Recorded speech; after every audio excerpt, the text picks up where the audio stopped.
La lista formal de los 7 pecados capitales no se originó en una fecha específica, ni fue propuesta por un solo ideólogo. En cambio, se desarrolló a lo largo del tiempo en la tradición cristiana. A continuación, te proporcionaré una breve historia de cómo se consolidó la lista de los 7 pecados capitales, como la conocemos hoy. También te vamos a hablar de cuáles son los versículos bíblicos que hablan de estos 7 pecados capitales. También vamos a hablar de los personajes que influyeron más para la conformación de la misma, entre otros tópicos más. No te muevas, quédate hasta el final, porque aquí te vamos a hablar toda la verdad.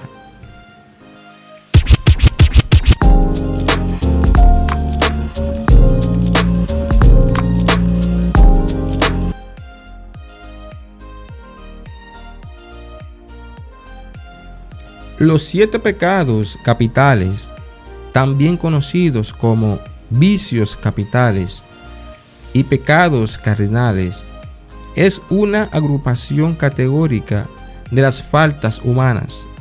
Son aquellos vicios que en su mayoría son excesivamente deseables y que se establecen como una fuente principal para cometer otros tipos de pecados o faltas.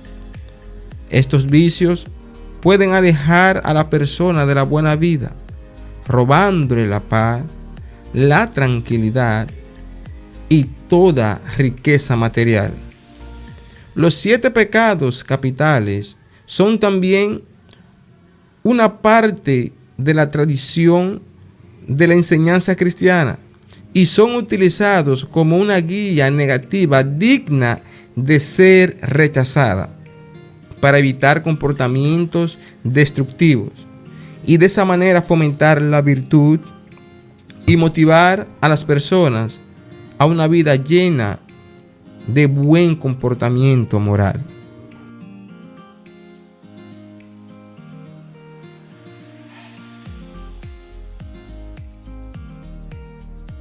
De la lista de los pecados capitales, el primero que vamos a ver es la soberbia, también conocido como el orgullo y altivez. La soberbia es la creencia de ser superior a los demás. Es también sinónimo de arrogancia y es el envenenamiento que le da a una persona el apetito desordenado de ser el más y el favorito del grupo, a tal punto que lo lleva a menospreciar a los demás seres humanos. El segundo pecado que vamos a ver es la lujuria, del latín luxus, que quiere decir abundancia. En el marco moral es el deseo sexual desordenado e incontrolado. Existe un sentido no sexual de la lujuria que se refiere a un deseo apasionado por algo, pero la lujuria representa el deseo excesivo de placer sexual fuera del contexto adecuado, como por ejemplo el de las relaciones matrimoniales, que es un contexto adecuado. Este deseo desenfrenado puede desviar nuestras relaciones del propósito divino y también puede destruir la pureza de nuestros pensamientos y acciones. El tercer pecado que vamos a ver es la envidia. La envidia es un sentimiento o estado mental de dolor y desdicha por no poseer las cualidades, bienes o cualquier otra cosa que tenga otra persona. Aristóteles definió la envidia como el dolor ante la visión de la buena fortuna del otro. Bertrand Russell dijo que la envidia era una de las causas de la infelicidad. La envidia nos impide ser felices y nos quita la habilidad de regocijarnos ante la bendición de los demás, sumergiendo así a la persona que tiene envidia en la tristeza y una amargura total. El siguiente es la ira. La ira es un sentimiento de indignación que en el mayor de los casos causa enojo. Ahora bien, el enojo descontrolado, combinado con la falta de paciencia, puede llevar a comportamientos destructivamente violentos. La ira nos aparta de esa paz interior que tanto necesitamos y puede conducir a actos vergonzosos. Es necesario aprender a manejar nuestras emociones con paciencia, tomando como ejemplo al Señor Jesucristo.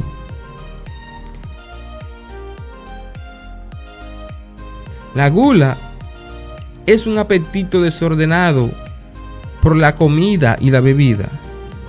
El glotón o insaciable es una persona que no tiene medida al comer, ya sea un tipo de comida en particular o comida y bebidas en general. La gula nos distrae de la importancia de cuidar nuestro cuerpo como templo del Espíritu Santo. Los individuos con esta característica, o mejor dicho, el individuo glotón, tiene por lo general sobrepeso y en muchas culturas es mal visto por causa de estética y de salud.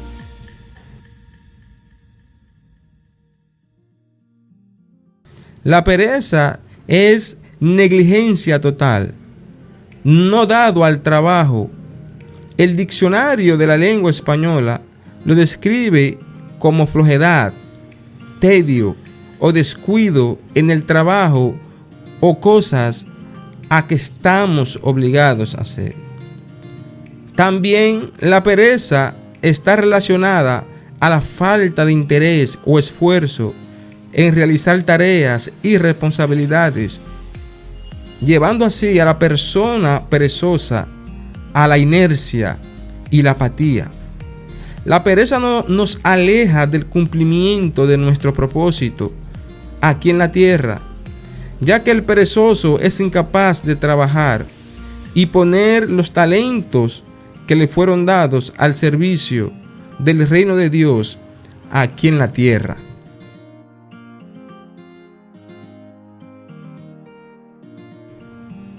El monje y teólogo Evagrio Póntico vivió del 345 al 399 después de Cristo. Fue uno de los primeros en identificar 8 malos pensamientos que conducen a pecados. Estos incluían la gula, la lujuria, la avaricia y otros. Su obra influyó en la teología moral posterior.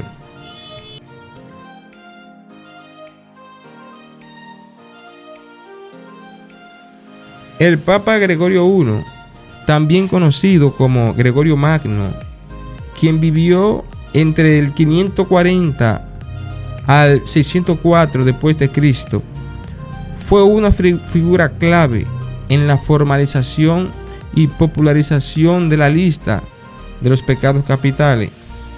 En el año 590, Gregorio Magno elaboró una lista de pecados que incluían, como ya hemos dicho, la soberbia, la avaricia, la lujuria, la ira, la envidia, la gula y la pereza. Estos pecados fueron considerados capitales. La enseñanza de Gregorio Magno sobre los pecados capitales se basó en la tradición ascética y en la interpretación de textos bíblicos que mencionan varios vicios y comportamientos pecaminosos. La clasificación de los pecados en 7 categorías específicas sirvió como una guía práctica para la confesión y el arrepentimiento de la vida monástica. Y con el tiempo, esta lista se difundió y se integró a la teología y a la enseñanza moral de la iglesia en aquella época.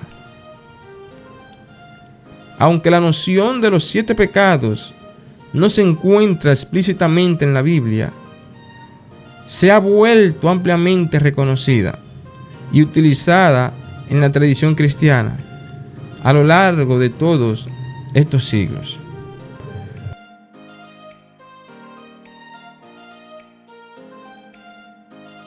Constantino I, también conocido como Constantino el Grande, fue un emperador romano que gobernó desde el 306 hasta el 337 después de Cristo. Es conocido por su papel en la legalización del cristianismo en el Imperio Romano a través del Edicto de Milán, el cual fue hecho en el 313. Aunque Constantino no desempeñó un papel directo en la formalización de la lista de los 7 pecados capitales, su impacto en la iglesia cristiana y en la configuración de la doctrina cristiana fue muy significativo. El apoyo de Constantino al cristianismo influyó en la consolidación de la iglesia como una institución más organizada, en el desarrollo de una teología más sistemática. Durante su tiempo se llevaron a cabo concilios ecuménicos, como por ejemplo el Concilio de Nicea en el año 325, el cual se hizo para abordar cuestiones doctrinales importantes. Estos concilios contribuyeron a establecer una base teológica más coherente para la Iglesia. El concepto de los 7 pecados capitales, atribuido principalmente a la enseñanza de Gregorio Magno, no se originó directamente con Constantino, pero su influencia en la iglesia cristiana y en la creación de un entorno en el que se pudieran desarrollar y difundir tales conceptos fue muy significativo. La iglesia, al consolidarse como una institución respaldada por el Estado, pudo desarrollar y promover enseñanzas morales específicas, como la lista de los 7 pecados capitales, que luego se integraron a la enseñanza y a la predicación cristiana a lo largo de los siglos.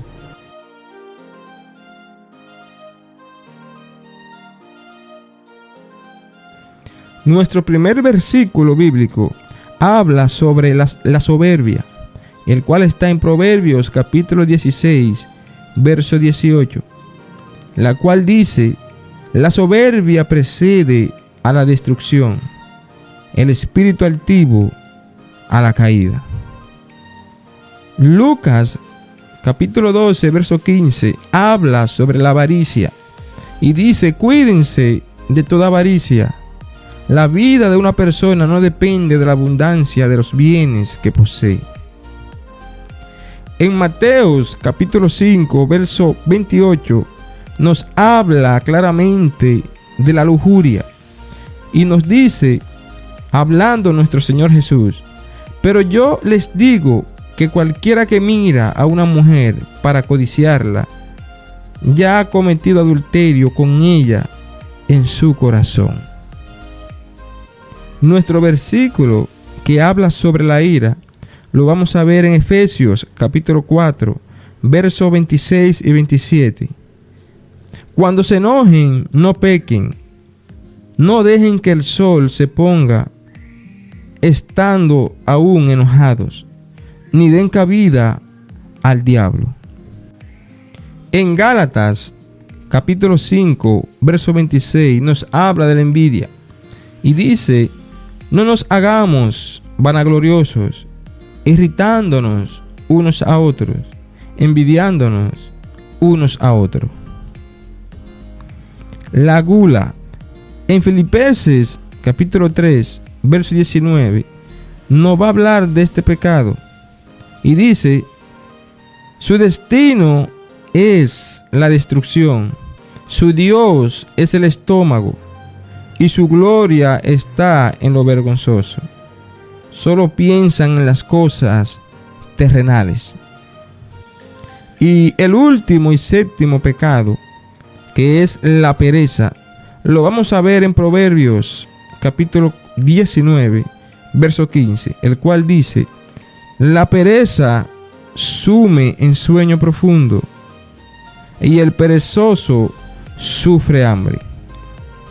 Es importante también tener en cuenta que, aunque estos versículos abordan los conceptos relacionados a los pecados capitales, la noción específica de los mismos, como una lista formal, fue desarrollada más tarde en la tradición de la iglesia cristiana.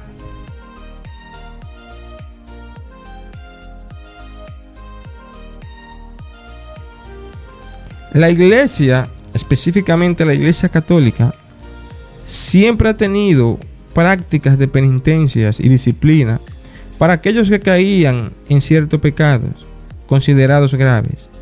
Aunque no necesariamente existían penitencias específicas para cada uno de los 7 pecados capitales, las penitencias podían variar según la naturaleza del pecado, las circunstancias individuales y la época histórica.